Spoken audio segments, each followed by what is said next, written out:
Hello, everyone, and welcome to the Roatan Real Estate Roundup, sponsored by RE/MAX. I'm Russ Regentz, your host, and today we're going to have a little bit of a different discussion. A couple weeks ago in our second episode, we had talked with Mr. Marek Vanura. He did a great job, and so what we talked about was building your dream home. He had an incredible amount of knowledge, really had some good thoughts, and so we wanted to drill down in those for the next four-part series on building your home. So, Marek, good morning, good afternoon. Good morning, Russ. How are you? Man, I'm great. Could not be better. Excited to be doing this with you. We had a great time last time, so I'm really looking to dialing in and digging a deeper dive to it. So, Sure. It was a good show. So let's give some more information to our listeners and viewers. yeah, absolutely. So today we're going to talk about 5 things to think about before buying your land. So those specific things, and Marek and I have had a good conversation about what those are. So I'll start with the first one, location. Marek, why is that important? Well, okay, location is the most important point to when you're picking up your land. Okay, everyone's got the different needs and different dreams. So, but there is few things that we should consider before choosing the right location, right? Schools, healthcare. So, is there a hospital close by, or at least a pharmacy, doctor? How is the road? How is the road access to the to the lot? Like transport. Is there access to public transport or taxi drivers? Because some part of the island, the taxi drivers, they don't really want to go. So it's all these things that we should consider while looking for the right land, right? And we're not only finishing there. What about the neighbors? Is there a risk that someone might build in front of me or around me? Will there be a big development? I'm also already inside the development, so I know, okay, where's the next lot?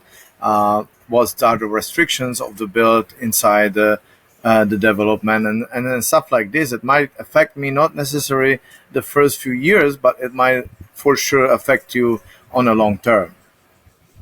Yeah, that makes perfect sense. You're going to get a giggle, Marek, but you and I have talked about this. One of the things to consider is the growth of trees around you. When you build your home, the outside of it, the trees are going to keep growing. As everybody says, you cut into the jungle wants its land back. And that's something we never thought about that, but it actually came into play for us about 2 years into our build. So that was an important little factor. Yeah, I have a similar experience too. Actually, the matter of fact, this tree right behind me that was cut in half, and it's already a full-grown tree. Things, especially here on the island with the amount of rain we're getting, all the green around you grows pretty fast. So that's a very important point. It's a good thing to have trees and greenery around you because it gives you the natural shade. But it might be an issue when we hit the storms and this tree is moving and hitting the deck. Sorry, that's an issue. Things that you won't consider necessarily at the beginning, but while living in the house or while being on the property, these are the things that you should be looking at also. Absolutely. All right. Our second point is zoning and permits. There's definitely been recent changes with all the development through the municipals. So obviously you want to make sure everything's done correctly, right? The last thing you want to have problems with is the local government, right? Correct. Because remember, Roatan, we are divided into 2 municipalities, which we have Roatan municipality and then Santos Guardiola. Both of them, of course, they come from the same base, which is from the government, Honduras, but each of the municipality has their different regulations. I don't think there is much as far as the construction type. They let you build anything that's structurally safe. But there are zones that you are only allowed to build that high. You can only build until it's that comes to the topography and soil quality also, which is the next point. And then that's what the permits are actually focusing on. They want to make sure what you choose that doesn't affect. I don't think they were looking at it that much in the past, but I think they're considering more and more how does it affect the nature or the island in general around us. They don't want anything ugly and then sticking out. And that's the reason why there is a limitation in the height of the building how close you're to the sea, and the slopes. That's the most important things that you should consider. And the good thing is that they have documents that you can look at before you even purchasing the land, and you can double check, hey, am I allowed to build this? Do I need any special permits before building on this particular property? So this is very important, and this information is there. Only the clients has to always ask. I mean, of course, if we know there is a problem in that particular zone, we will always help our clients to show them, and then help them with the issue, well, not really issue, but with the limitation that they might face while building the home. Yeah, that makes sense. So to dovetail into that, the third point was topography and soil quality, as you referenced. Are you building on the side of a mountain? Are you trying to build a beachfront home to where there's no longer access? For us on the western side, our soil quality is pretty weak where we live. We have that red, very not very conducive to growth. So I never thought that was a big issue, quite frankly, until it really actually is, isn't it? Yeah, that's right. Because Roatan is very special. You don't have many flat lots. Most of the lots, like I would say, 90% of the lots on the island, it's slope.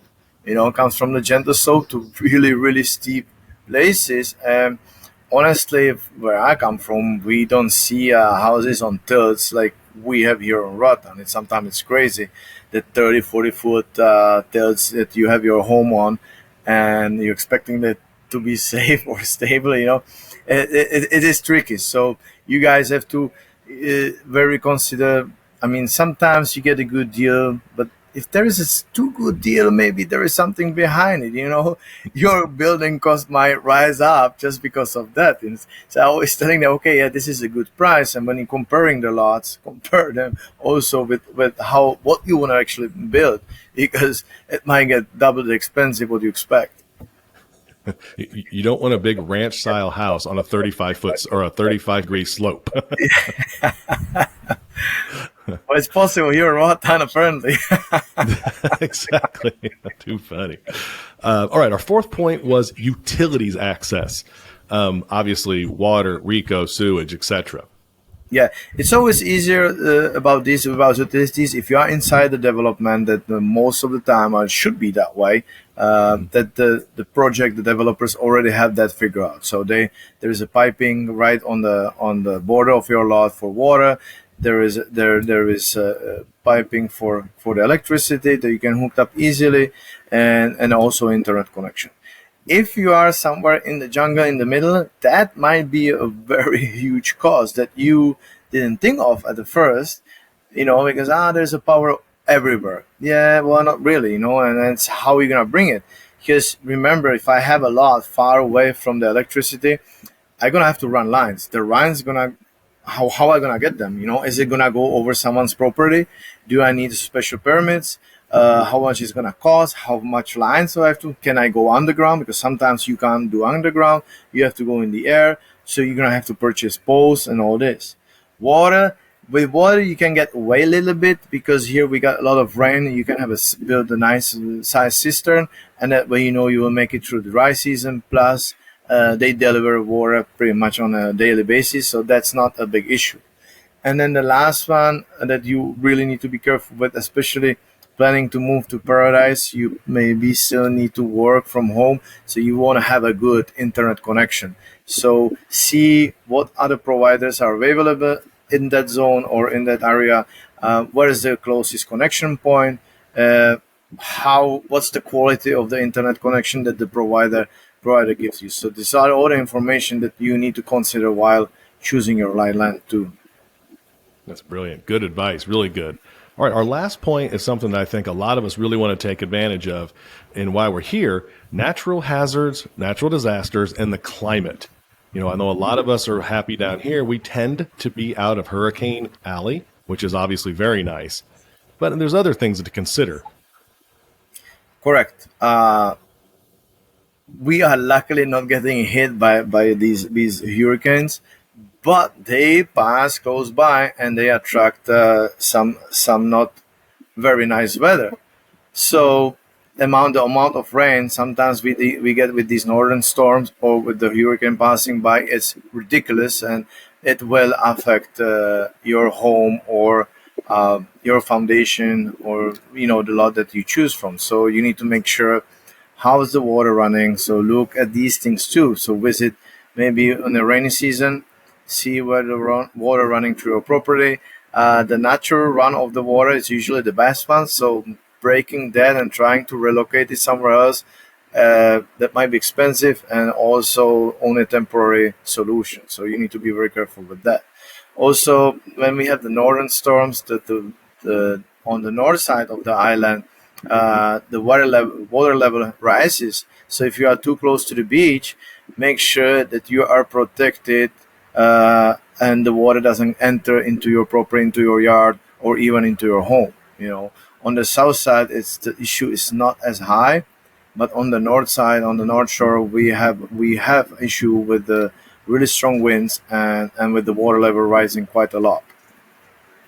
I think that's great advice. That's one thing that our house is built into the side of a hill. We're up on the top of a ridge. And the first year that it was built, we wanted to monitor, what the runoff looked like. And it was significant. So one of the things that we had done is we brought in an expert, and he helped build us basically our own arroyos, our own canals. And so we took the water at the very top of our lot, pushed it off into, or redirected it over to the side. So it pushed it away from the foundation. And then the other side, we added multiple levels of terraces. And the reason we did that is because, again, we don't have very good soil, but keeping that water helped make that soil a little more amenable to growth. And he did a great job. I mean, real big props to our guys that we worked with, because that helped us solve a lot of problems for us, to your point.